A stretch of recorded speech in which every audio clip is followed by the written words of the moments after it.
అది ఏం కథలు ఇవన్నీ? ఒక ఆయన మాట్లాడతాడు బీజేపీ ఆయన, హిందూ ఖత్రేమే అంటాడు.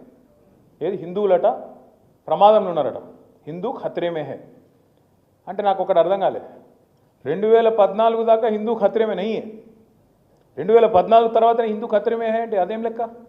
ఇన్ని రోజులట హిందువులు ప్రమాదంలో లేరట, ఇప్పుడు మాత్రమే అయినట్టు. మరి మోడీ గారు వైఫల్యం చెందినట్టేనా, ఫెయిల్ అయినట్టేనా? మరి మోడీ 2014 తర్వాత మోడీ గారు ప్రధానమంత్రి అయిన తర్వాత, భారతీయ జనతా పార్టీ అధికారంలోకి వచ్చిన తర్వాత 80% ఉండే దేశంలో, 80% హిందువులు ఉండే దేశంలో హిందూ ఖత్రేమే హే అనే స్లోగన్కి అర్థం ఉందా అసలు?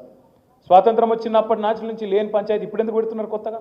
ఎందుకంటే వాళ్ళ సలిమంటల్లో వాళ్ళు సలిగాచుకునేందుకు, దేశాన్ని విడగొట్టి ఇచ్చగొట్టి ఖచ్చితంగా వాళ్ళ రాజకీయం కోసం తప్ప చేసిన ఒక్క మంచి పని మీద ఓటు అడగండి భారతీయ జనతా పార్టీ నాయకుని.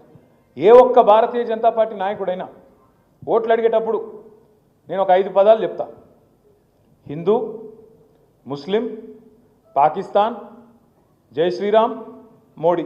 ఈ 5 పదాలు చెప్పకుండా ఓటు అడిగేటోడు ఎవడన్నా ఉన్నాడా? నేను ఈ పని చేసిన కాబట్టి నాకు ఓటేయండి అని చెప్పే పరిస్థితి ఉందా? హిందూ అనాలి, ముస్లిం అనాలి, పాకిస్తాన్ అనాలి, జై శ్రీరామ్ అనాలి, ఓట్లు వేసుకోవాలి, అవతల పడాలి, మళ్ళా కనబడద్దు. ఇది తప్ప 11 ఏళ్లలో భారతీయ జనతా పార్టీ మనకు చేసింది ఏంది ఆలోచించండి. ఇంకొక మాట కూడా నేను అడుగుతా ఉన్నా, మీరు జాగ్రత్తగా ఆలోచించండి. ఇలా తెలంగాణకు సంబంధించినంత వరకు ఇద్దరు కూడా శత్రువులే, 2 జాతీయ పార్టీలు, 2 ఢిల్లీ పార్టీలు శత్రువులే, అటు బీజేపీ ఇటు కాంగ్రెస్. ఎందుకంటారా? మీరు ఆలోచించండి, జాగ్రత్తగా ఆలోచించండి. రేవంత్ రెడ్డి గారు ముఖ్యమంత్రి అయిన తర్వాత ఏప్రిల్ 2024లో మోడీ గారు పార్లమెంట్ ఎన్నికల్లో ప్రచారానికి వచ్చి ఏం చెప్పిండు? తెలంగాణలో ప్రచారం చేసేటప్పుడు తెలంగాణ మీద బడా లూట్ హో రహా హై, ఇక్కడ పెద్ద లూటీ జరుగుతున్నది, ఇక్కడ ఆర్ఆర్ ట్యాక్స్ అని వసూలు చేస్తున్నారు. ఆర్ఆర్ అంటే రాహుల్ రేవంత్, ట్యాక్స్ వసూలు చేస్తున్నారు బిల్డర్ల కాడ, బిల్డింగులు కట్టుకునేటోళ్ళ కాడ, స్క్వేర్ ఫీట్కి ఇన్ని పైసలు అని చెప్పి లెక్కబెట్టి తీసుకుంటున్నారు అని చెప్పి ఏప్రిల్ 2024లో మాట్లాడి.